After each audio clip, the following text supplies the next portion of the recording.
Um dia depois daquele episódio na Câmara, como é que o senhor hoje está sentindo a reação da população? E o senhor, como congressista, como é que o senhor está sentindo essa situação após o episódio do Zonador? Eu jamais imaginei que um dia eu pudesse sentir vergonha de ser parlamentar. Eu confesso que, ao ver a notícia pela televisão da absolvição do deputado, que não teve o mandato, o deputado Natan Donadon, eu fiquei envergonhado, fiquei perplexo e fiquei temeroso do que pode acontecer no nosso país, porque entendo que a Câmara dos Deputados ultrapassou todos os limites da falta de bom senso. Eu vejo essa decisão como mais do que não ouvir as manifestações que vieram das ruas no mês de junho. Essa decisão, ela parece uma provocação à população brasileira. Do ponto de vista do prejuízo político, o senhor acredita que isso possa ter que tipo de influência no panorama eleitoral, já que as eleições estão se aproximando? Eu digo que a maior conquista do Brasil nos últimos anos, nas últimas dezenas de anos, foi a conquista da democracia. E nós conquistamos a democracia com muito sofrimento. Algumas pessoas morreram, outras foram torturadas, outras foram desaparecidas, muitas foram presas, muitos foram exilados. Então a democracia é um patrimônio da população brasileira. Quando a Câmara toma uma medida como essa, ela enfraquece o parlamento, e o enfraquecimento do parlamento enfraquece a democracia. Então, eu acho que o prejuízo maior nesse momento é para a democracia. Isso é mais um estímulo para deixar o Congresso e vir para o Executivo? Não, veja bem, acho que isso não é estímulo para nada. Isso é motivo de muita indignação, e nós precisamos efetivamente buscar forças, e gente no Congresso, que existem pessoas no Congresso com capacidade para promover uma reação efetiva. Porque o que nós estamos vendo é um Congresso cada vez mais dissociado do sentimento da população brasileira. Com o voto secreto isso aconteceria na visão do senhor? Com voto aberto. Voto aberto, desculpa. Eu diria que o voto secreto hoje é a maior aberração do poder legislativo. Eu sou um defensor do voto aberto em todas as modalidades. Anteriormente se dizia que o voto secreto era para proteger o parlamentar da pressão do Poder Executivo. Nós agora tivemos a apreciação de um conjunto de vetos.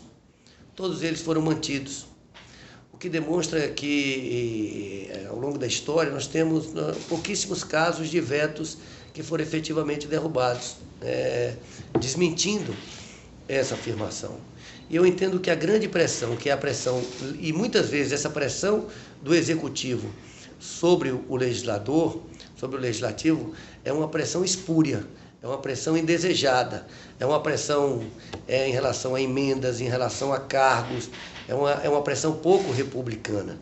Quando a pressão legítima é a pressão da opinião pública, são dos representados, que têm o direito de saber como vota o seu representante no Congresso Nacional. Muito se fala em reforma política, e eu diria que a questão mais importante hoje, do ponto de vista de uma reforma política para a população, é a instituição do voto aberto.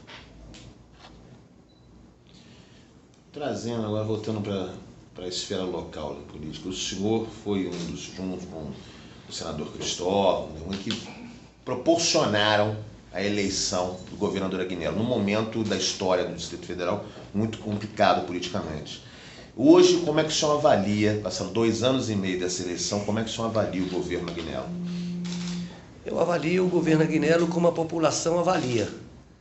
Um desastre. Um desastre do ponto de vista político e um desastre do ponto de vista administrativo. E um governo sem a menor perspectiva de futuro. não há um projeto importante em curso, né, que possa mudar a qualidade de vida no Distrito Federal. Um governo sem criatividade alguma, tão sem criatividade, que teve que buscar numa empresa de Singapura, de uma forma espúria, de uma forma obscura, ajuda para pensar o futuro do Distrito Federal. Eu tenho a impressão que o governo Agnello está se inscrevendo entre os piores governos da história do Distrito Federal. E diante desse quadro, o senhor chegou a ser lançado, ou lançou-se, algumas pessoas até falaram assim, seria prematuro. O senhor mantém hoje o seu nome como candidato ou busca nesse consenso entre o que seriam chamadas chapas mais progressistas? Eu não vou ser hipócrita. Em função do péssimo desempenho do governo Agnello desde o primeiro ano, nós sofremos uma pressão natural para disputar a eleição. E quero registrar, eu disse isso para o governador Agnello, que eu não tinha a menor pretensão de disputar as eleições em 2014. Gostaria de estar contribuindo para que o Distrito Federal ingressasse numa nova fase de desenvolvimento, gostaria de estar me orgulhando de ter contribuído para uma série de mudanças importantes no futuro do Distrito Federal. No entanto, com as alianças que o governo Agnello fez desde o início, com o abandono dos compromissos, com a péssima gestão, nós somos naturalmente pressionados nas ruas para disputar o governo do Distrito Federal. Essa decisão ela depende de várias questões,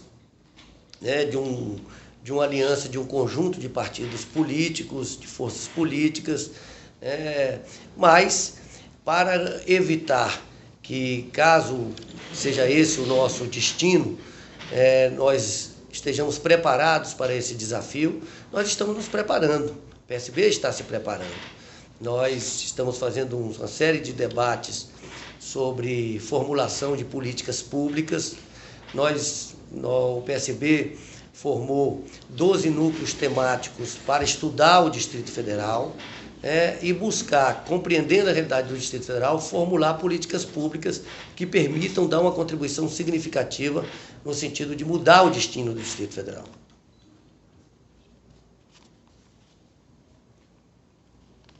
O senhor falou sobre essas questões conjunturais que podem levar a essa candidatura. Elas passariam também pela esfera nacional, quer dizer, uma candidatura própria, ter um palanque para o governador Eduardo Campos em Brasília, ou um acordo, por exemplo, entre Campos e o PT poderiam inviabilizar a sua candidatura? Como é que o senhor avalia isso? Não. Uma candidatura ao governo do PSB no Distrito Federal não depende de uma candidatura federal. Embora eu tenha convicção, e posteriormente direi por que acho isso, de que o Eduardo não apenas será um candidato, mas será um candidato muito competitivo em 2014. Mas já há alguns anos o PSB tem priorizado o lançamento de candidaturas a governador e a prefeito nas unidades da federação que têm condições de fazê-lo. Foi por isso que o PSB, já em 2010, elegeu 6 governadores, e foi por isso que já em 2012 nós fomos o partido que elegemos o maior número de prefeitos em todo o país. Então, há um desejo, sim, mais do que um desejo, há uma decisão, da Executiva Nacional do PSB de que o PSB no Distrito Federal tenha candidato a governador.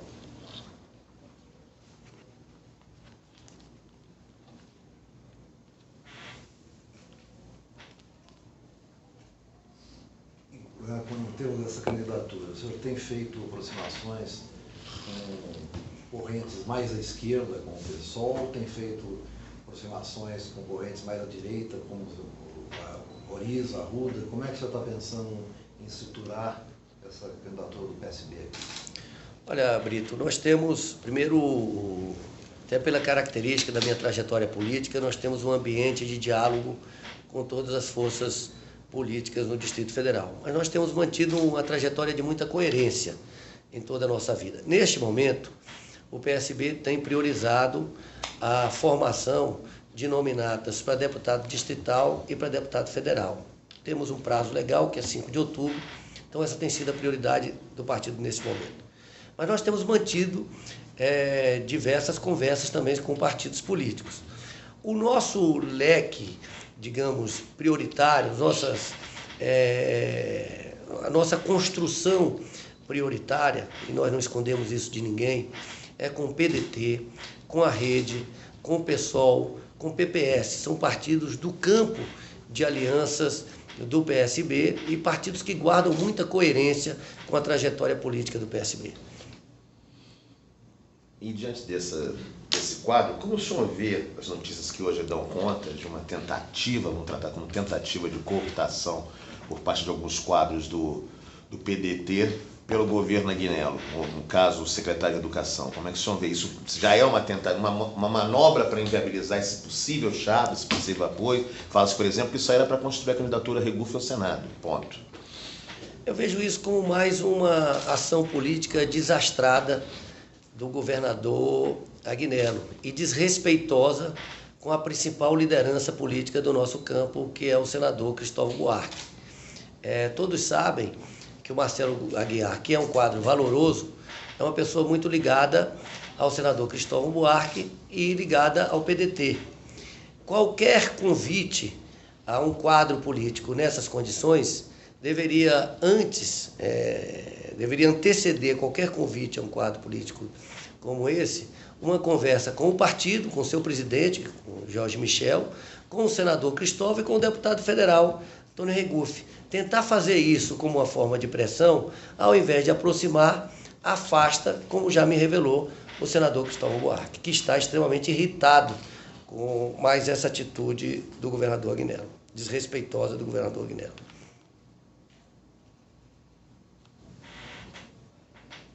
Sendo dando um pulinho fora da política local, a gente vai voltar para ela, mas eu queria falar um pouco no senhor. O senhor tem uma trajetória ligada tanto à área de turismo, quer dizer, a gente vai acabar falando de turismo, de política local, tanto à área de turismo como também à área de ciência e tecnologia. O senhor foi secretário de ciência e tecnologia, inclusive no governo federal. Como é que o senhor avalia esses dois campos especificamente hoje, tanto no governo local quanto no governo federal? Por exemplo, o turismo. O senhor, como secretário de turismo, apostaria suas fichas no estádio de futebol? O senhor que fomos envolvidos nos polos? Olha, me surpreende, por exemplo, que na concepção de futuro de Brasília, contratada pelo governador Aguinello a uma empresa de Singapura, não tenha nenhuma referência à vocação turística do Distrito Federal e nenhuma referência à vocação de grande polo tecnológico que a nossa cidade tem, mostrando o nível de improvisação dessa contratação, para dizer o menos. É claro que Brasília tem uma grande vocação para ser um grande centro de turismo de eventos de caráter profissional, de caráter científico, de caráter cultural e de caráter esportivo também. Mas é claro que ninguém compreende que um governo gaste mais de 1 bilhão e 600 milhões de reais, talvez 2 bilhões de reais em um estádio, quando num hospital que fica a menos de 1 quilômetro desse estádio, as pessoas esperam mais de um ano para fazer uma cirurgia de varizes.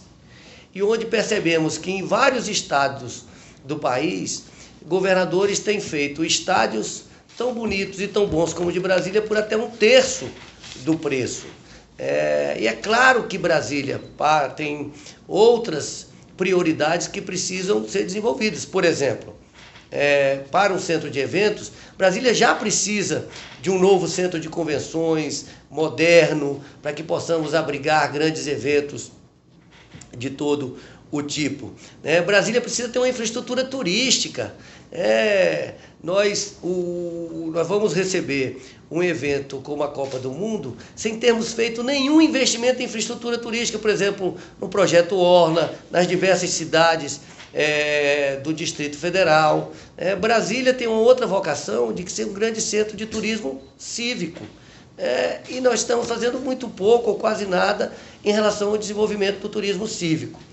Em relação à área de ciência, tecnologia e inovação, nós temos em Brasília a maior concentração de doutores por habitante do Brasil. Essa é a vocação da nossa cidade. O desenvolvimento dessa área tecnológica no Distrito Federal, ela é uma necessidade para Brasília, porque dentro de uma economia tradicional, nós não competimos com Goiás. O terreno em Goiás é mais barato, a mão de obra é mais barata, os insumos são mais baratos.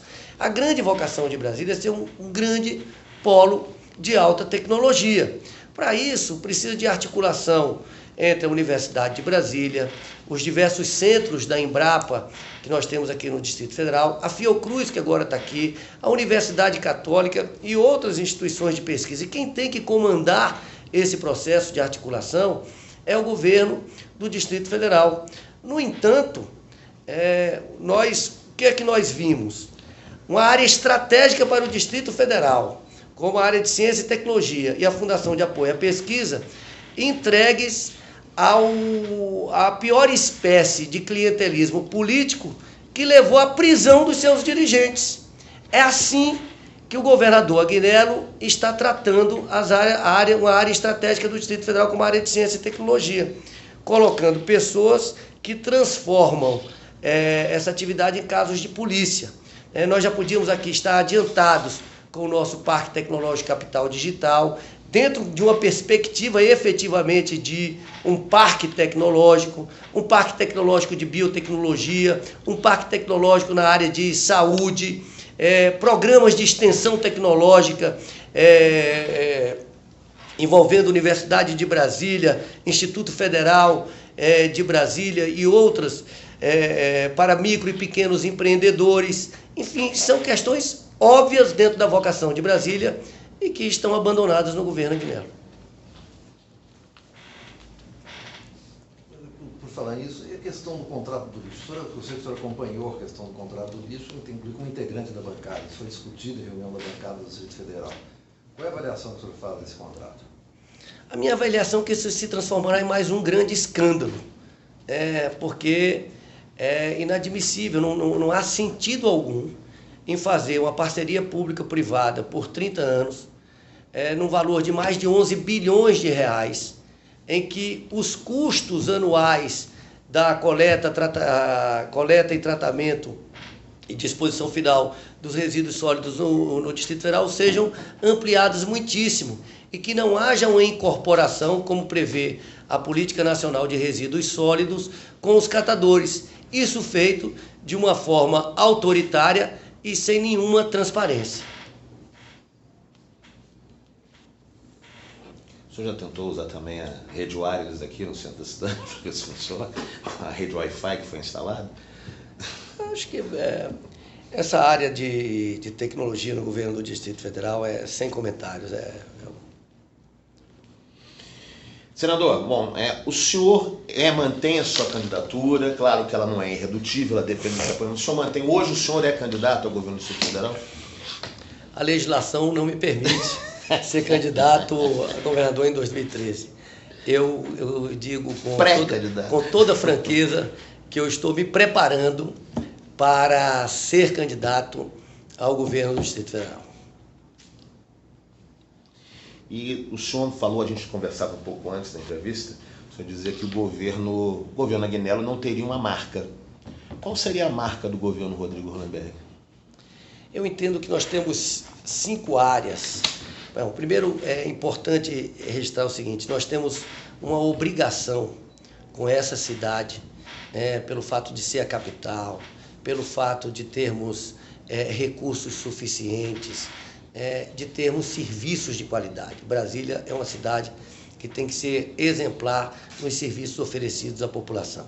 Nesse sentido, deve ser prioridade de qualquer governo ter gestões técnicas de gente qualificada nas áreas de saúde, de mobilidade urbana e de segurança. Essas questões são questões fundamentais para garantir à população, no seu dia a dia, uma qualidade de vida adequada. Por outro lado, nós temos que construir a vocação de Brasília, a vocação que vai permitir que a cidade se desenvolva em patamares mais elevados, distribuindo renda, produzindo riquezas para o conjunto da população do Distrito Federal. Nesse sentido, eu entendo que tem 5 áreas que vão moldar essa nova forma de desenvolvimento do Distrito Federal. É a área de educação. A educação tem que ser o pilar mais importante do desenvolvimento econômico do Distrito Federal, econômico e social. A área de ciência e tecnologia, a área de cultura, a área de meio ambiente e a área de turismo. Essas áreas são as áreas que vão compor o desenvolvimento do Distrito Federal. Então, eu aliaria a questão da qualidade dos serviços, na área de saúde, de mobilidade urbana, de segurança pública, a oferta de habitação e, do ponto de vista do desenvolvimento econômico, ter essas áreas, sendo que a área mais importante para o desenvolvimento econômico e social do Distrito Federal, a área de educação. Vou dar um exemplo. Imagine se os recursos que foram gastos no estádio, ou metade dos recursos que foram gastos nos estádios, tivessem sendo usados na construção e melhoria de escolas em todo o Distrito Federal.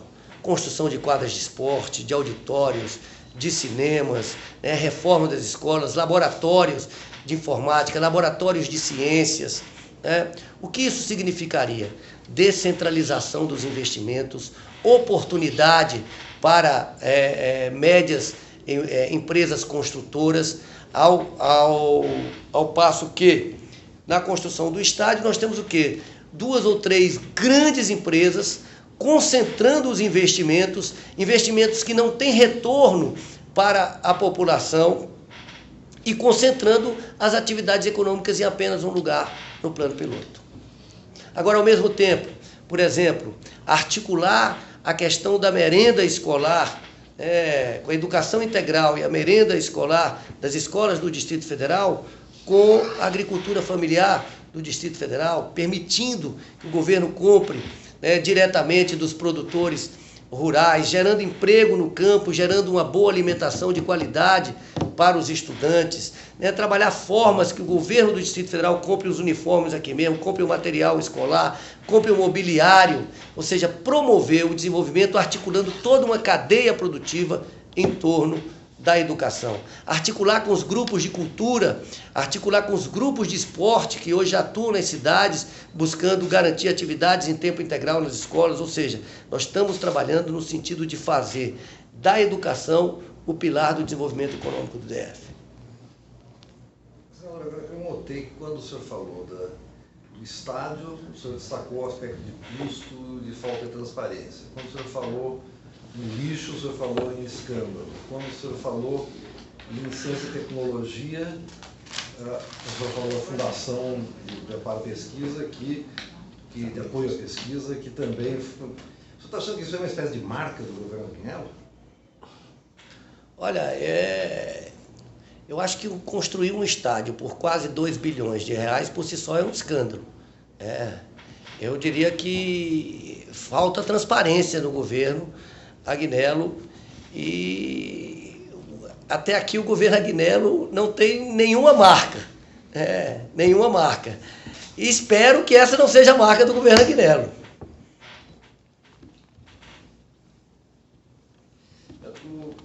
A gente sabe que o senhor acompanha pesquisas, a gente sabe que o governo do Distrito Federal faz pesquisas para consumo próprio, mas de alguma forma também essas pesquisas se tornam conhecidas e tal.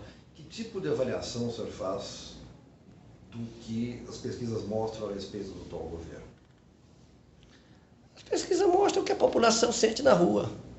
Um governo sem comando, não existe comando no Distrito Federal.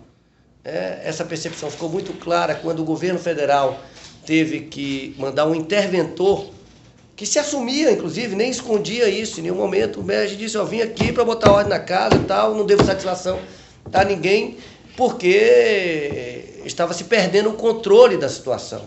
Um governo sem comando e que não consegue corresponder às menores expectativas da população.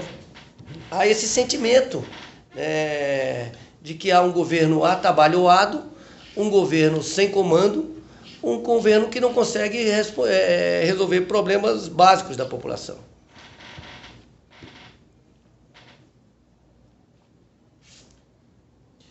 Nesse quadro, senador, como o senhor avalia as relações do governo com a Câmara Legislativa? Como o senhor avalia hoje o Poder Legislativo, que desde alguns governos tem passado por um processo de descrédito aqui, quase de subserviência, né? Olha, da mesma forma que eu afirmei que há uma falta de sintonia, né, do Legislativo Federal, né, com os anseios da população, isso se reproduz na Câmara Legislativa do Distrito Federal, com algumas exceções, como também temos exceções no Congresso Nacional. Eu entendo que haverá uma profunda renovação política, né, no Distrito Federal e no Brasil. E acho que essa renovação política será extremamente saudável para o país, porque nós temos que mudar uma relação que se tornou norma nas relações políticas no Distrito Federal e também no âmbito da federal, que é o do toma lá da cá. Eu acho que nós temos que superar isso definitivamente e acho que isso só será possível com uma nova Câmara Legislativa.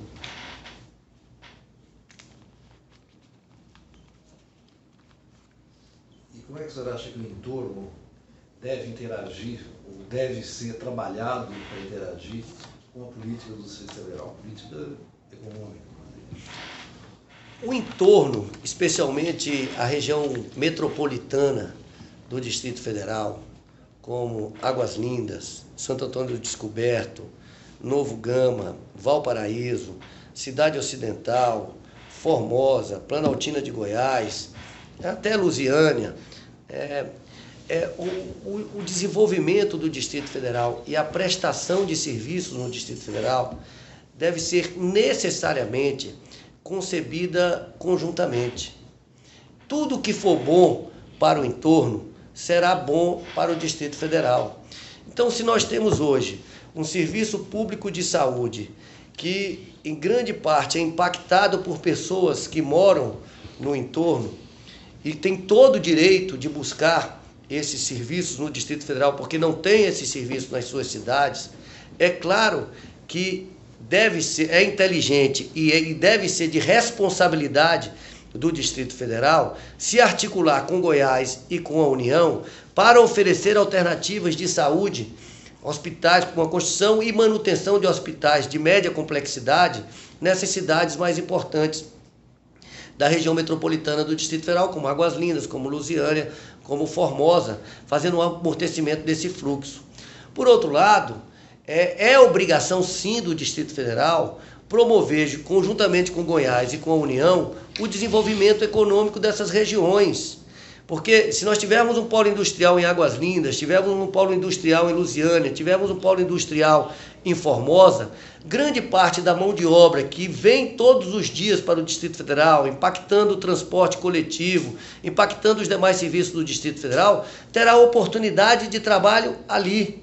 E essa renda produzida, ela também será consumida no Distrito Federal, que é um grande polo também de produção. Como também, é claro que a responsabilidade ambiental, nós temos a barragem do Descoberto, que abastece, é responsável por 70% das águas do Distrito Federal. É claro que é de responsabilidade do Distrito Federal garantir o saneamento de toda a região de Águas Lindas para garantir água de qualidade para toda a população do DF e de Goiás, como Corumbá também, né? O Lago de Corumbá, uma perspectiva que tem de no futuro abastecer algumas regiões do Distrito Federal e a própria região metropolitana, também é responsabilidade conjunta. Portanto, eu entendo que nós temos que superar uma visão atrasada que moveu todos os governos do Distrito Federal até agora, né, de deixar a região do entorno abandonada como se isso fosse responsabilidade exclusiva do Distrito Federal. Quem é de Goiás? Quem é prejudicado com isso, em primeiro lugar, é a população que mora lá, que muitas vezes são brasilienses que foram expulsos do Distrito Federal em função do alto preço dos imóveis no Distrito Federal, e a própria população do Distrito Federal, porque a falta de qualidade de vida nessa região acaba impactando o Distrito Federal. Eu vou dar um exemplo da situação dramática que nós vivemos. O Distrito Federal, como um todo, tem uma renda média per capita anual em torno de R$60 mil per capita ano. O estado de menor renda per capita, a média do Brasil, é em torno de R$16 mil. O estado de menor renda per capita anual é o estado do Piauí, tem uma renda média per capita anual de R$5.300. O município de Águas Lindas, a 50 quilômetros do Palácio do Buriti ou do Palácio do Planalto, tem uma renda média anual de R$2.800. É quase a metade da renda média do estado do Piauí. Portanto, isso é inadministrável, isso é inaceitável. Então, nós temos que ter a responsabilidade e a inteligência de perceber que tudo que nós fizermos conjuntamente para o desenvolvimento dessa região, todos serão beneficiados. Agora, para isso é necessário uma mudança institucional. Por exemplo, nós vimos aí que existe a rede e tudo mais, pelo jeito não funcionou, né? Pelo menos até agora não. Seria necessário redividir a região, quer dizer, incorporar os municípios ao Distrito Federal, ou criar um estado do entorno, como já foi dito, um estado Planalto Central e tal.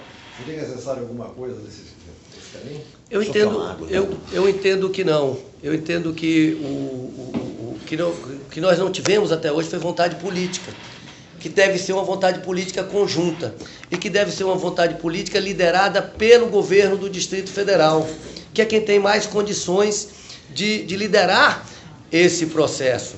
E nós temos instrumentos legais, nós temos os consórcios públicos que podem ser criados entre o Distrito Federal, Goiás e a União. Nós temos os consórcios que podem ser feitos entre o Distrito Federal e os municípios diretamente. O que falta é vontade política. Agora, se nós temos um governo que não consegue resolver minimamente os problemas do Distrito Federal, quanto mais os problemas do entorno. Eu não vi até agora, 2 anos e 8 meses passados do governo Agnello, uma única ação do governo Agnello em relação à região metropolitana do Distrito Federal. Eu não conheço nenhuma. Inclusive, nós falávamos também sobre a questão do transporte, né? Como eu disse. O exemplo, transporte. Nós temos aí o superintendente da SUDECO, Marcelo Dourado, que é um entusiasta do trem, da transformação do trem ligando Brasília a Lusiânia em trem de passageiros. Nós já temos ali a estrada já existente, o que reduz enormemente o preço de implantação, que é a desapropriação da área. Já tem o trajeto ali. Por outro lado, nós temos enormes congestionamentos ligando, que tiram de às vezes 2 horas e meia, 3 horas durante a vinda e mais 2 horas e meia, 3 horas durante a volta das pessoas que moram em Lusiânia, Cidade Ocidental, Novo Gama, Valparaíso e que vêm morar no Distrito Federal. Vejam bem, 2 horas e meia mais 2 horas e meia, nós estamos falando de 5 horas, nós estamos falando de um expediente, de uma jornada de trabalho que a pessoa perde dentro de um ônibus. Agora, nós vemos o Marcelo Dourado levando essa ideia do trem praticamente sozinho, porque de parte do Distrito Federal, do governo do Distrito Federal, em nenhum momento sentimos entusiasmo por essa ideia. Justiça seja feita. O governo de Goiás até tem defendido com entusiasmo a ideia, mas o governo do Distrito Federal em nenhum momento. E essa estrada de ferro pode e deve ser um eixo do desenvolvimento econômico de todo esse entorno sul.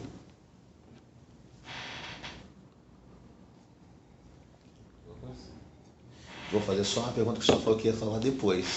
Por que o senhor acha que o governador Eduardo vai ser competitivo? Não, eu faço aqui uma conta simples. Nós, em 2010, elegemos 6 governadores. nós fomos o segundo partido, primeiro na eleição de governadores em 2010. Em 2012, nós fomos o partido que mais crescemos em número de prefeitos eleitos. Fomos o partido que mais elegemos prefeitos de capital.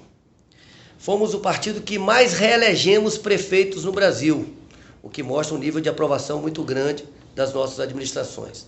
Ao longo dos últimos anos, em todas as pesquisas de todos os institutos de pesquisa, os prefeitos de capital melhor avaliados do Brasil são do PSB.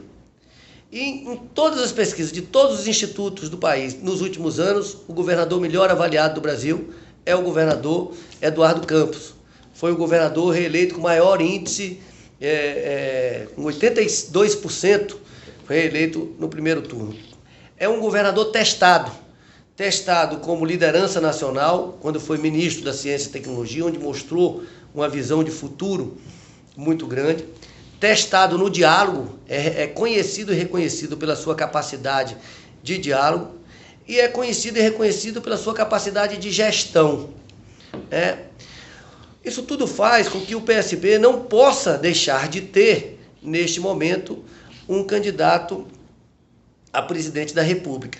E que eu julgo muito competitivo em função dessas duas qualidades que o Eduardo vem mostrando.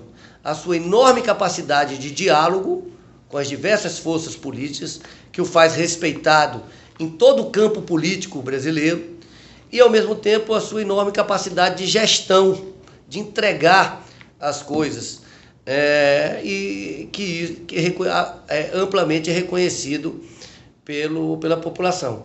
Basta dizer que no Distrito Federal nós temos um governador, apenas para fazer uma comparação, que tem 14% de aprovação no seu governo, e em Pernambuco nós temos um governo que tem 82% de aprovação. Eu acho que a população, não há ninguém melhor do que a população para julgar cada governo.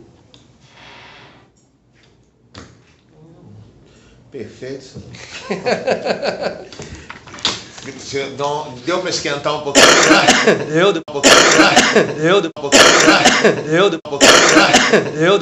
Deu.